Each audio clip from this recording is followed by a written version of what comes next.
मुख्तसर कहानी और बड़ी इबरत। एक बुज़ुर्ग आदमी पहले दिन की क्लास के लिए अदब की फ़ैकल्टी में दाखिल हुआ।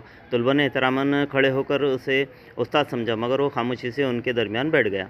क्लास के बाद तलबा इसके इर्द गिर्द जमा हो गए और उससे इस्तफ़सार किया कि वो कौन है। उसने कहा, मैं एक मोची हूँ, जूते मरम्मत करता हूँ। मेरे 7 बेटे हैं जो सब डॉक्टर, इंजीनियर और एक अफ़सर हैं, और मेरी एक बेटी फार्मासिस्ट है। एक दिन हम सब ख़ानदान के साथ बैठे थे और मेरे बच्चे किसी इल्मी मौजू पर बात कर रहे थे। मैंने भी अपनी राय दी तो मेरे एक बेटे ने कहा, बाबा माफ़ कीजिएगा, हम एक इल्मी मौजू पर बात कर रहे हैं और आपको इसका इल्म नहीं है। बेटे के इस जवाब ने मुझे बहुत दुख दिया, लेकिन मैंने खामोशी इख्तियार की। अगले दिन मैंने जाकर नवीं जमात की निसाबी किताबें ख़रीदी और उन्हें अपनी दुकान में बगैर किसी के इल्म के पढ़ना शुरू कर दिया। मैंने इम्तिहान दिया और कामयाब हो गया, और ये बात भी किसी को नहीं बताई।